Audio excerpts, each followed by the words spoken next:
لگتا ہے حضرت سیدنا غوث اعظم رضی اللہ تعالیٰ عنہ کے پاس آیا تھا. شیطان حضور غوث پاک کے پاس آیا تھا. آتا ہے پر اللہ والوں کے پاس ٹکتا نہیں. آ جاتا ہے ٹکتا نہیں. حضور غوث اعظم رضی اللہ تعالیٰ عنہ نے 40 سال اللہ کی عبادت کی. 40 سال.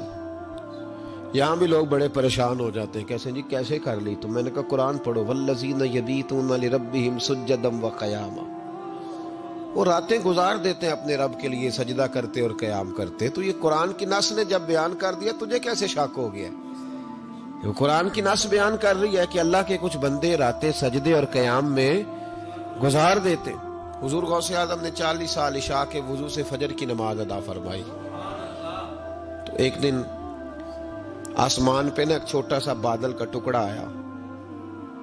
معاذ اللہ ثم معاذ اللہ. وہ کہنے لگا عبد القادر میں تیرا رب ہوں. اس کے اندر سے آواز آئی میں تیرا رب ہوں, تو نے بڑی عبادت کر لی, اب تو بے شک پڑھ بے شک نہ پڑھ. کئی ملنگوں کو معاف نہیں ہو گئی معاذ اللہ کہ بے شک پڑھ بے شک نہ پڑھ, عام اجازت ہے.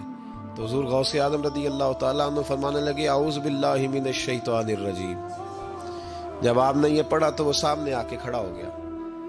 کہنے لگا عبد القادر آپ کو کیسے پتہ چلا کہ میں شیطان ہوں؟ تو آپ فرمانے لگے پاگل, مجھے کیسے پتہ نہ چلتا؟ جس رب نے اپنے پیارے حبیب علیہ السلام کو نماز معاف نہیں کی, اس نے عبد القادر کو کیسے معاف کر دی؟ جب حضور کے لیے یہ حکم نہیں آیا کہ محبوب چاہے پڑھو چاہے نہ پڑھو, وہاں تو حکم آیا کہ محبوب تہجد بھی پڑھو. وَمِنَ اللَّيْلِ فَتَہَجَّدْ بِهِ نَافِلَةً لَكَ. نفع دے گی آپ کو, تہجد بھی پڑھے. تو ان کے لیے جب یہ حکم نہیں تو میرے لیے کیسے آ گیا؟ اب شیطان تھا نا, تو اس نے پھر ایک اور چال چلی. یہ باز نہیں آتا, ہم باز آ جاتے ہیں کئی دفعہ, اس کے پیچھے پیچھے چلنے لگ جاتے ہیں, لڑ کے تھک جاتے ہیں. وہ نہیں تھکتا, وہ نئی سے نئی چال, نئی سے نئی چال, اس کا نیا سے نیا روپ. من الجنت والناس, جنوں میں سے بھی اور اس کے نئے سے نئے روپ ہوتے ہیں. اس نے ایک نیا روپ دھار لیا. کہنے لگا عبد القادر 300 ولی میں نے اسی طرح گمراہ کیے. آپ چونکہ عالم تھے تو آپ کے علم نے آپ کو بچا لیا. تو غوث اعظم فرمانے لگے نئے روپ سے آئے ہو؟ کہنے لگا 300 میں نے گمراہ کیے. یہ تو آپ عالم تھے تو بچ گئے, آپ جانتے تھے تو بچ گئے, میں نے 300 گمراہ کیے. تو حضور غوث اعظم فرمانے لگے پھر گمراہ کرنے لگے ہو نیا روپ دھار کے؟ مجھے میرے علم نے نہیں بچایا, مجھے اللہ کے فضل نے بچایا ہے. کئی عالم بھی تو گمراہ ہو جاتے ہیں نا. مجھے میرے علم نے نہیں بچایا, مجھے میرے اللہ کے فضل نے بچایا ہے. میرے بھائی, میرے عزیز طریقت کے مسافروں, یاد رکھو, سمجھ لو اس بات کو کہ وسوسہ آتا ہے. وسوسہ, 2 قسم کے مہمان آتے ہیں.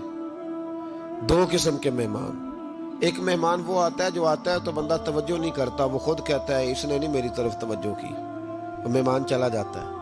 پتہ نا آپ کو. اور جس کو بندہ اٹھ کے سینے سے لگائے اور اس کے ساتھ گفتگو شروع کر دے, وہ مہمان جاتا ہے تو بیٹھا رہتا ہے, وہ تو نہیں جاتا. تو وسوسہ آتا ہے, جو تو توجہ نہ کرے اس کا چلا جاتا ہے, اور جو سینے سے لگا لے, سوچنے لگ جائے, غور کرنے لگ جائے, اس کا وسوسہ بیٹھ جاتا ہے, اسی کے پاس رہتا ہے, دوستانہ کر لیتا ہے. کئی دفعہ تو بالکل مکان ہی ساتھ بنا لیتا ہے. ہر وقت کوئی نہ کوئی بات کان میں, ہر وقت کوئی نہ کوئی بات کان میں. کیوں وسوسہ آتا ہے؟ تجھے کیسے آ گیا؟ اس کا یقین کامل ہو, اسے وسوسہ کیسے آئے؟ جس کی توجہ سیدھی ہو اسے وسوسہ